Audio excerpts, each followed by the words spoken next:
तो नमस्कार, स्वागत है आज की क्लास में। आज की क्लास में समास के जितने भी डाउट हैं उसे क्लियर किया जाएगा, क्योंकि आज की क्लास में ट्रिक के माध्यम से कुछ ऐसे टॉपिक्स को कवर किया जाएगा जो कि आपके 30 में 30 नंबर एग्जाम में लाने में महत्वपूर्ण भूमिका निभा सकती है। तो जिनका भी समास में कम स्कोर होता है तो आज की क्लास देखना ना भूलें, लास्ट तक बने रहें सभी महत्वपूर्ण ट्रिक को जानने के लिए, क्योंकि आज की क्लास सबसे महत्वपूर्ण होने वाली है। चाहे यूपी टेट हो, KVS हो, DSSB हो या फिर सुपर टेट हो, सभी के लिए यहाँ पे महत्वपूर्ण होने वाली है, या फिर BPSC TRE 4 के लिए तैयारी कर रहे हैं तो सबसे महत्वपूर्ण है आज की क्लास यूपी टेट के लिए। तो शुरू करते हैं आज के पहले टॉपिक से। याद रखिएगा, हर एक टॉपिक को कवर करने से पहले यही कहेंगे कि स्क्रीनशॉट लीजिएगा या फिर अच्छे से समझ लीजिएगा। तो सबसे पहले हम बात करेंगे समास। समास होता क्या है? समास दो शब्दों से मिलकर बना है। पहला है आपका सम, दूसरा है धन अस। सम का मतलब होता है आपका संयोग और अस का मतलब होता है होना, यानी संयोग से होना, ये होता है इसका अर्थ। अगर परिभाषा की हम बात कर दें तो परिभाषा का मतलब होता है दो या दो से अधिक शब्दों अथवा पदों से मिलने से बनने वाला नया शब्द जो होता है, क्या होता है आपका समास कहते हैं उसे। जैसे में अगर हम बात करें कमल नयन, कमल नयन का मतलब होता है कमल के समान नयन। याद रखिएगा, कमल के समान नयन का मतलब होता है कमल नयन होता है, ठीक है, कमल नयन।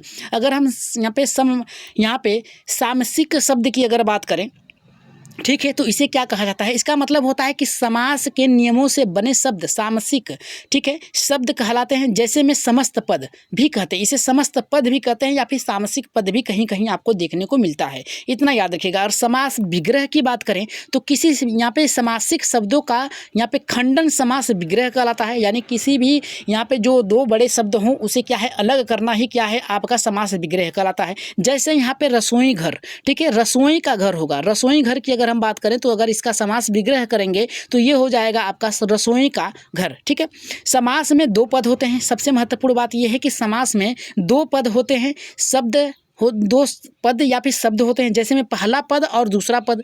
पहला पद को हम क्या कहते हैं? पूर्व पद कहते हैं, और दूसरे पद को क्या कहते हैं? उत्तर पद कहते हैं। इतना याद रखिएगा सभी लोग, हमेशा महत्वपूर्ण टॉपिक्स होगा आपका यहाँ पे कि समास दो पदों से मिलकर बना होता है। पहला पद और दूसरा पद। पहले पद को पूर्व पद कहते हैं और यहाँ पे दूसरे पद को उत्तर पद। उत्तर का मतलब होता है बाद में और पूर्व का मतलब होता है पहले, इतना याद रखिएगा।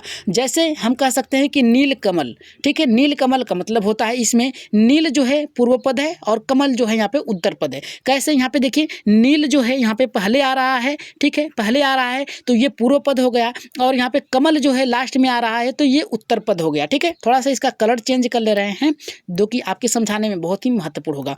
अगर हम बात करें समास के प्रकार की, काइंड ऑफ यहाँ पे कंपाउंड की, तो यहाँ पे इसके 1 2 3 4 5 6 भाग होते हैं। कौन कौन सा? अव्ययी भाव होते हैं पहला, दूसरा होता है तत्पुरुष, तीसरा होता है कर्मधारय, चौथा होता है आपका द्विगु, और पांचवा होता है आपका द्वंद्व, और छठा होता है आपका बहुब्रीहि, ठीक है। 6 होते हैं। समास के भेद कितने होते हैं? 6 होते हैं आपके। तो सबसे पहले अगर हम बात करें कर्म तत्पुरुष होता है। याद रखिएगा, कर्म जो होता है हमेशा तत्पुरुष होता है। यहीं पे आप लोग फंस जाते हैं, ये आपका वेरी वेरी इंपॉर्टेंट है। कर्म जो होता है हमेशा तत्पुरुष होता है, करण जो होता है तत्पुरुष होता है, संप्रदाय जो होता है तत्पुरुष होता है, अपदान जो होता है तत्पुरुष होता है, संबंध जो होता है तत्पुरुष होता है, अधिकरण जो होता है तत्पुरुष होता है, ठीक है। अगर हम यहीं पे बात करें अव्ययी भाव समास की, तो सबसे महत्वपूर्ण अब आएगा यहाँ पे कि किसको क्या कहा जाता है। यहीं से आपके 1 नंबर बनेंगे आपके यूपी टेट में, ठीक है। यहाँ पे अव्ययी भाव समास की अगर हम बात करें तो होता क्या है? अर्थ की बात करें तो अव्यय हो जाना, ठीक है। अर्थ का मतलब होता है अव्यय हो जाना। पहला पद प्रधान हो और वहीं अव्यय हो, उसे अव्ययी भाव समास कहते हैं। पहला पद जब भी प्रधान होता है तो उसे अव्यय हो जाता है, यानी अव्ययी भाव समास होता है। कैसे होता है चलिए देख लेते हैं। यहाँ पे अगर संस्कृत में हम बात करें तो यथाशक्ति का मतलब होता है शक्ति के अनुसार। आज्ञा अनुसार की बात करें तो आज्ञा के अनुसार, ठीक है। आज्ञा की बात करेंगे तो आज्ञा के अनुसार हो जाएगा। यथा संभव की बात करें तो संभव हो जाना। यथा मित्र की बात करें तो यथा मति की बात करें तो मति के अनुसार होना। इसी तरह निडर की बात करें तो यहाँ पे बिना डरे की बात होगा। यहाँ पे घर घर की बात करें तो घर घर होगा। अनजोन की बात करें तो जाने बिना होगा। इस तरीके से आप देखेंगे जैसे ही PDF में, तो बहुत ही अच्छे तरीके से इसको समझाया गया है। सबसे एक आपका हमेशा आता है प्रतिमास वाला आता है। याद रखिएगा, प्रतिमास वाला आता है, यानी हर मास का आता है। वहीं पे आता है आजीवन, हर बार पूछता है तो यहाँ पे जीवन पर्यंत होता है। प्रत्येक का मतलब होता है यहाँ पे एक एक दिन, या फिर कह सकते हैं एक एक। वहीं पे प्रत्येक का मतलब कहेंगे एक एक, ठीक है। इस तरीके से आप देखेंगे PDF में तो आपको बहुत ही अच्छे से समझ में आ जाएगा। अगर क्लास बेहतर लग रही हो तो लाइक कर दीजिएगा सभी लोग, ठीक है। यहीं पे देखिए क्या कर रहा है, हिंदी में अगर हम बात करें इसकी तो भरपेट कहा जाता है। यहाँ पे पेट भर की कहा जाता है यहाँ पे भरपेट, या फिर कह सकते हैं पेट भर। यहाँ पे कह रहा है कि आपका भरसक की बात करें पूरी शक्ति में से कहेंगे, बीचों बीच बात करेंगे तो बिल्कुल बीच में कहेंगे, हाथ ही हाथ कहेंगे तो यहाँ पे एक हाथ से दूसरे हाथ की बात करेंगे। वहीं पे अगर रातों रात बात करेंगे तो रात ही रात होगा, ठीक है। नेक्स्ट अगर हम बात करेंगे तत्पुरुष समास की, तो तत्पुरुष समास में क्या आता है देखिए यहाँ पे, ठीक। तत्पुरुष समास में आता है जिस समास का उत्तर पद दूसरा पद, यानी उत्तर पद का मतलब होता है दूसरा पद, और यहाँ पर प्रधान होता है तथा प्रथम पद जो होता है गौड़ होता है। इसकी बनावट में दो शब्दों के मध्य के कारक को चिन्ह को के का याद रखिएगा, के लिए की से में पर लोप हो जाता है। इसके लिए यहाँ पे छद भर कहा जाता है, याद रखिएगा, यहाँ पे भेर कहा जाता है। यहाँ पे तत्पुरुष समास में याद रखिएगा सभी लोग, के लिए के से में पर लोप हो जाना, यहाँ पे आपका क्या होगा, उत्तर पद जो होता है प्रधान होता है। अगर वहीं पे बात करेंगे कर्म, यहाँ पे कर्म पुरुष तत्पुरुष की, तो इसमें कर्म की यहाँ पे विभक्ति को का लोप हो जाता है। यहाँ पे देखिए कर्म तत्पुरुष की बात करेंगे तो इसमें क्या होता है, यहाँ पे कर्म जो विभक्ति होती है उसका क्या हो जाता है, लोप हो जाता है। जैसे में अगर हम बात करें यहाँ पे, जैसे में बात करेंगे यहाँ शरणागत की बात करेंगे तो सर यहाँ पे शरण के गत होगा, ग्रामगत कहेंगे तो ग्राम के गत होगा, परलोक ग्राम कहेंगे तो यहाँ पे परलोक गमन हो जाएगा। और यहाँ पे कहेंगे मारवचन चोर कहेंगे, यहाँ पे माखन चोर कहेंगे तो माखन को चुराने वाला हो जाएगा। यहाँ पे स्वर्ण प्राप्ति के लिए कहेंगे स्वर्ण प्राप्त हो जाएगा। मनोहर को कहेंगे तो मनोहर हरने वाला, यानी मन को हरने वाला। इस प्रकार से आपके बनेंगे। वहीं पे आपके पॉकेट मार के लिए पॉकेट को मारने वाला हो जाएगा। जलधर की बात करेंगे तो जल को धरने वाला हो जाएगा, ठीक है।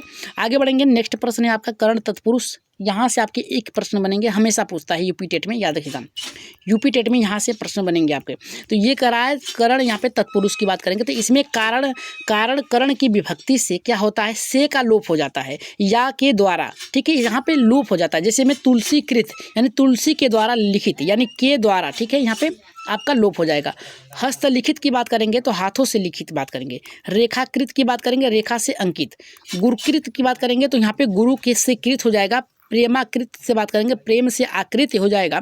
वहीं पे अकाल पंडित की बात करेंगे तो अकाल पीड़ित की बात करेंगे तो अकाल से पीड़ित, यानी से और यहाँ के द्वारा, यही क्या होगा, आपका लोप हो जाएगा। वहीं पे अगर संप्रदान की बात करेंगे तो यहाँ पे संप्रदान तत्पुरुष के लिए अगर बात करेंगे तो के, यहाँ पे के लिए आपका विभक्ति में क्या होगा, होती है के लिए होता है। जैसे में यहाँ पे देश प्रेम तो देश के लिए प्रेम, यहाँ पे दान पत्र दान के लिए पत्र पात्र, और रसोई घर रसोई के लिए घर, देशभक्ति देश के लिए भक्ति, यहाँ पे गुरु दक्षिणा गुरु के लिए दक्षिणा, सत्याग्रह सत्य के लिए आग्रह, डाकघर डाक के लिए घर, परीक्षा के लिए घर, ठीक है। इस प्रकार से आपका बन जाएगा, ठीक है। हथकड़ी हाथों के लिए हथकड़ी हो जाएगा। अपदान तत्पुरुष की अगर बात करें, याद रखिएगा समास की सबसे महत्वपूर्ण टॉपिक चल रही है, लास्ट में ऐसा ट्रिक बताया जाएगा जिससे आप लोग प्रश्नों को देखकर पहचान जाएंगे कि किस प्रकार से प्रश्नों को सॉल्व करना है। आप पहले इसको जानना जरूरी है। अगर हम अपदान तत्पुरुष की बात करें, से यहाँ पे क्या है, पृथक होने से संबंधित होता है। जैसे पथ भ्रष्ट, पथ से भ्रष्ट हो जाना, यानी पथ को भूल जाना। यहाँ पे धर्म भ्रष्ट, यानी धर्म से भ्रष्ट, यानी धर्म को छोड़ देना। यहाँ पे पद च्युत हो जाना, यानी पद से च्युत हो जाना। और यहाँ पे करा कि बंधन मुक्त, यानी बंधन से मुक्त हो जाना। हृदयहीन, हृदय से हीन हो जाना। प्रदूषण रहित, प्रदूषण से रहित। यहाँ पे ऋण मुक्त, यानी ऋण से मुक्त हो जाना, ठीक है। इस तरीके से आपको याद करना होगा। वहीं पे संबंध, यहाँ पे तत्पुरुष की बात करें तो का की विभक्ति होती है इसमें। जैसे में राजकुमार राजा का कुमार, ठीक है, या फिर राजपुत्र या फिर राजा का पुत्र, ये इस प्रकार से होता है। भारतेंदु यानी भारत का इंद्र, ठीक है। गंगा जल गंगा का जल, राजपुत्र राजा का पुत्र, राष्ट्रपति राष्ट्र का पति, और पवन पुत्र पवन का पुत्र, दीनानाथ दिनों का नाथ, लखपति लाखों का पति। इस तरीके से आपका इसमें आएगा। अधिकरण की अगर हम बात कर देंगे तो ये देखिए बहुत ही महत्वपूर्ण है। इसमें में पर की विभक्ति क्या होती है आपको देखने को मिलेंगी। जैसे में आत्मविश्वास, आत्म पर विश्वास होना चाहिए, ठीक, खुद पर विश्वास। यहाँ पे गृह प्रवेश, गृह में प्रवेश यानी घर में प्रवेश। वनवास, वन में वास यानी वन में रहने वाला। नगरवास यानी नगर में रहने वाला नगरवास। और ध्यानमान, ठीक है, यहाँ पे ध्यान मगन, ठीक है। और यहाँ पे कह रहा है कि घुड़सवार यानी घुड़सवार, ठीक है। इस तरीके से आपको बहुत ही इंपॉर्टेंट तरीके से समझाया गया है इसकी क्लास में। द्विगु समास की बात करें तो बहुत ही अच्छा है, यहाँ से एक प्रश्न आपके बनते हैं। द्विगु समास में क्या है, यहाँ पे प्रथम पद हमेशा क्या होता है, संख्यावाचक होता है। जैसे में शताब्दी 100 शब्दों वाला वर्षम समूह, या फिर कह सकते हैं चौमास 4 मासों का समूह, नवरात्रि 9 रात्रियों का समूह, पंचवटी 5 वटों का समूह, त्रिकोण त्रिकोण वाला, 9 ग्रह 9 ग्रहों वाला, त्रिलोक 3 लोकों का, 4 पाई 4 पाई। ठीक है, इस तरीके से आपको पढ़ना पड़ेगा। नेक्स्ट है द्वंद्व समास। ये बहुत ही अच्छा है। कह रहा है कि जिस समास में दोनों पद प्रधान होते हैं, या कह रहा है कि समास में दोनों पद प्रधान होते हैं तथा विग्रह करने पर अथवा एवं लगाने पर वह क्या है, द्वंद्व समास कहलाता है, जिसके बीच में योजक चिन्ह, वो योजक चिन्ह इस प्रकार से होता है, याद रखिएगा। जैसे में पाप पुण्य, यानी उल्टा होगा, इतना याद रखिएगा। द्वंद्व समास में हमेशा उल्टा होता है। पाप पुण्य होगा। ठीक है, सीताराम, यहाँ पे सीताराम, सीता और राम, ऊंच और नीच। ठीक है, अन्न और जल, यहाँ पे स्वर्ग खोट, यहाँ पे